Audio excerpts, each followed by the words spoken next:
How's it going, everyone? David from dodmedia. Today, we're going to be having a look at the FeiyuTech AK4000.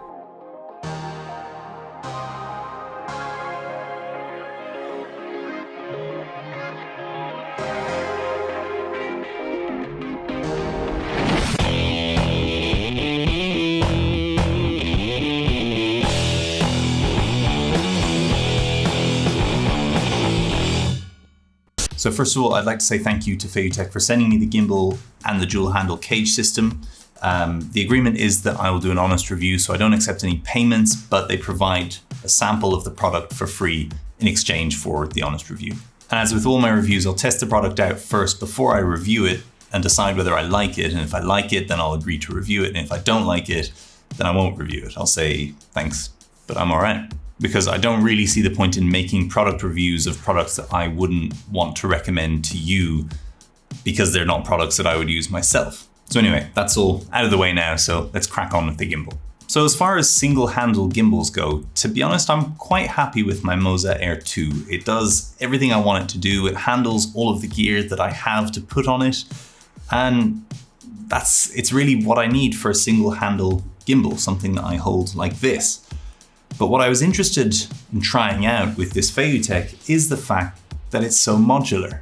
You can disassemble this single handle part here, take the gimbal off and mount it on this dual handle cage so that it essentially looks and feels and operates like a free-fly movie. So before I jump into talking any more about what is on the gimbal itself, let's have a look at what comes in the box. The AK4000 comes in a very nice carry case with an abundance of cables and accessories that I'll never use, so I've just sort of put them aside. But it's nice that they're including them nonetheless. Depending on what camera you're using, you might find that you have a use for them. As is pretty standard with single handle gimbals, it comes with a mini tripod which doubles as an extension for handle, but it also comes with a whole other handle extension made of carbon fiber. And this thing is light but super sturdy, and it'll give you about a foot of extra handle length if you should need it. Then in addition to this, you can also get the dual handle cage system, which allows you to separate the gimbal from the controller module and use it in a dual handle cage setup, like you'd see with a FreeFly or with the Ronin M. The gimbal has multiple modes, which you can control using the touchscreen. So you have HF for horizontal follow, as in pan follow. If you tap it, then it goes to TF for tilt follow, which is basically tilt and pan follow. Then you have AF, which is all follow. That means tilt, pan, and roll. And then once more for LK, which is lock mode, where everything is locked. You can also press this lower right button to assign the focus wheel to either tilt, pan, or roll the camera. If you swipe right on the screen, then you see the menu options. You can adjust the sensitivity of the motors, you can choose what sort of movements you're planning, which will tell the motors how responsive they need to be. You can also assign a function to the trigger button on the back of the gimbal where your index finger sits. I have it set to all lock so that if I'm shooting something and I don't want the gimbal to wander off of my framing, I just pull that trigger and let go when I'm ready to resume my movements. You can go into capture mode and decide whether you want it to use the default strength and sensitivity for the motors, if you want it to be smooth, or if you want the motors to be super responsive, so essentially like a sport mode in action. I tend to use it on default because I quite like how that handles the sensitivity. Then rotation time is if you wanted to automate a time lapse or just a video where the gimbal will pan, tilt, roll on its own, then you can set that in there for it to do that. And then you swipe back to get back to the main menu and swipe from the left again. If you are controlling your camera from the gimbal, here you have all the controls that you might want. So I had an event to shoot for Sigma for their Made in Aizu event, and I decided that I would try this out because I knew that I'd be holding it for a long time during the day, and I knew that I'd want to try out maybe some different camera moves, and also that I'd be using this chunk of a lens, the Sigma 85 1.4 art lens, on the A7 III body. All of that combined making this a pretty decently weighted payload to try out a gimbal. Now, bearing in mind that I would say it's pretty uncommon to see such a long focal length being used on a gimbal. People tend to use a much wider focal length. I just really love the look and feel of the 85 on a full frame camera. It's just magically cinematic. But the other benefit of using an 85 or longer even is that it very quickly will show you the flaws and the shortcomings of a gimbal or glide cam or any kind of stabilizer. So without saying anything more about it, here's some of the footage that I shot.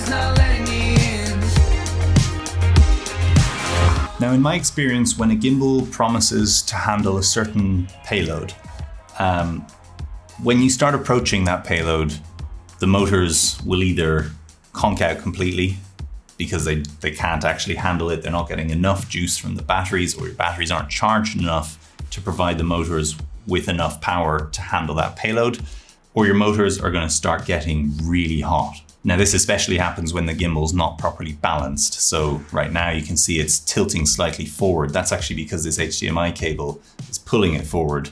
But nonetheless, that's a minor amount to have to contend with. As you can see, it's happy enough to stay where it is. And I've got to say, these motors did not struggle at all. And after several hours of shooting with this, with the motors being on constantly, not only were the motors not even warm to the touch, but the battery hadn't even dropped by 1 notch. So that was pretty impressive. The batteries themselves are widely available. You can buy them from all sorts of third-party suppliers. They're in fact the same batteries, model number wise anyway, that the Moza Air 2 takes. Although I did notice when I was thinking about taking the Moza batteries as spares, just in case, this didn't have the battery life it promised, just in case I ran out.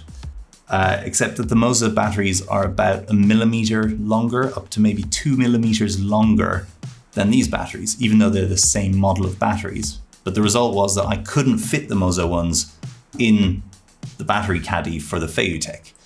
So I don't really know if it's Moza making their batteries slightly too long or FeiyuTech making their batteries slightly too short, but that might be something that you would have to contend with if you were buying this gimbal and buying a load of third-party batteries. They may be too long to fit inside the gimbal. I don't know. Now, FeiyuTech promised that the gimbal can take a payload of 4 kilos and operate for 12 hours on that payload, provided it's well balanced. And to be honest, I actually kind of believe them. As I said, I was shooting for about 3-4 hours and the battery indicator didn't even drop by a notch. So I do have a feeling that these would last a very long time. The only question is whether they would deliver the same performance as the batteries drained, because that's something I've noticed with some gimbals, including my Moza Air 2. As soon as those batteries are below 50% or maybe like 30%, it really doesn't start performing well at all. It doesn't provide enough juice to the motors. So I don't know if you would have the same problem with this, but then again, realistically, I don't think I'd ever get in that situation. I was shooting for 4 hours and it didn't even drop a notch. So I have a feeling that I would be charging the batteries up at the end of the day long before I needed to worry about them dropping out or not powering the motors enough anymore. I mean, only an idiot walks onto a set with half-charged batteries, right? Then the dual handle cage itself is really nicely made. It's all carbon fiber. It's got 2 cold shoe mounts here, as well as in each one a 3/8 and a 1/4 inch thread. So you can mount magic arms, friction arms, monitors, field recorders, anything. You could even mount a little action cam if you wanted to get a wider angle behind the scenes shot or a shot of you filming with this. Do whatever you want. You could mount a big fat LED panel to blast light from slightly above at your subject. Then it also has these feet which are foldable so that you can have them out of the way and they're not going to catch on anything. And it's just so nice that you can pick it up, put it down wherever you want. You can pick it up from anywhere you want. It doesn't matter how you hold it. That's really the main reason why I was interested in trying this out. The kind of modularity of it, that you can remove this gimbal part, remove this and just have it as a standalone single handle gimbal, and then just unscrewing these two sections, and in like 30 seconds you have a proper cage rigged gimbal instead of a single handle gimbal. That's really cool. My experience of shooting with this gimbal in its cage, I've got to say it was really pleasant to shoot with this. Just being able to hold this for an extended period of time like this, instead of having it sort of squished in against me like that, like you would with a single handle gimbal. It was just a lot more comfortable to hold. And I also felt like a lot of the movements that I was able to do just felt more natural. It almost felt more like a glide cam than the sort of synthetic movement of a gimbal.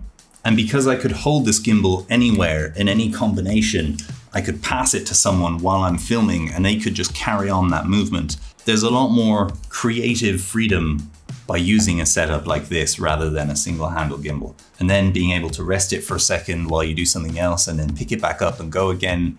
It's just really handy. Okay, so now getting on to controls. If you've watched any of my other camera gimbal reviews, you'll know that I don't like trying to connect my camera to the gimbal. I don't trust it. Partly because Sony don't release their APK for third-party developers to actually make controls that are reliable and that work properly. Whereas other camera companies do. I know that Panasonic do, Canon I think, and Nikon also do. Sony just don't. And so because they don't, the developers are kind of guessing it when it comes to controlling the camera. And I've had instances where I'd press record on one of my gimbals and it would trigger the camera to start recording, or it wouldn't do anything, or it would start recording and then it would flip out, have a mind of its own and stop recording like 10 seconds later. And that's not reliable. I would much rather use the dedicated record button that's on the back of the camera, designed specifically for that purpose. I think if I was shooting with a different brand, perhaps I would be more trusting of it, but because I'm shooting with Sony, I don't trust it. It's not reliable. And so for that reason, I'm not even going to try and connect the Sony camera to this, even though I'm sure they promise that they can control it just fine as well, like all the other brands do. But I don't want to waste my time doing that because I don't think that I'll ever be using that. I did feel that the motors were very sensitive.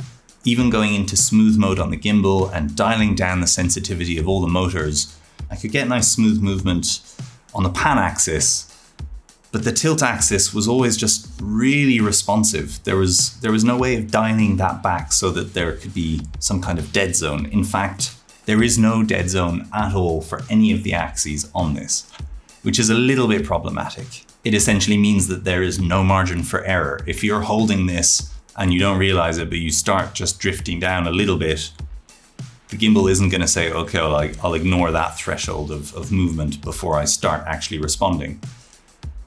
It has its ups and its downs, because to me, having it like this as a very responsive gimbal, I do quite like it. And holding it like this, I feel like my movements can be a little bit smoother than if it was handheld in a single handle. But I think something that would be good for FeiyuTech to develop in the firmware, because I believe it would just be a firmware issue, is to be able to allow you to add a dead zone to those motors and just to dampen the tilt motor a little bit. So all in all, my experience of using this, it was a really pleasant experience. I'm definitely going to be using this again.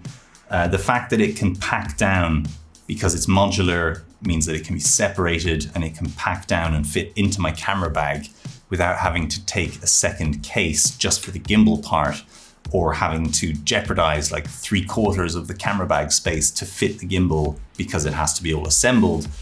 Just because of that, it's really handy. I can fit this much better in my camera bag than I can my Moz Air 2. So for travel and transportation, that's really good. It's a little bit annoying that the cage bars don't fit in my camera bag. I could strap them to the outside, but then I'd be worried that the connectors and the carbon fiber might get damaged. I think ultimately what I'll probably end up doing is just getting a wheelie flight case and padding it out so that I can just fit the whole thing pre-assembled, or at the very least have the outside cage pre-assembled and then the gimbal can just be laying flat in the middle. That way, at least I'm saving time and it's easy and safe to store away and transport for shoots. So for the price and the modularity, would I recommend this gimbal to you? if you were in the market for something that was a bit more modular, that you could have a bit more creative freedom with a cage like this, but that you can also use a single handle gimbal that comes with plenty of accessories, yes, I would. Moza, I'm sorry to say, but the Air 2, no longer my favorite gimbal. Got some stiff competition. All right, that's it from me. Thank you for watching. If you're interested in getting this gimbal, there is a link in the description below. It's an affiliate link, which means I'll get a percentage of the sale. It won't cost you, it won't cost you anything extra. Pirate time. It won't cost you anything extra. I've lost my train now. It won't cost you anything extra. It will charge Amazon an affiliate percentage so that you can help support this channel. All right, give it a thumbs up if you liked this video. Hit that subscribe button, and I'll see you in the next one. Cheers.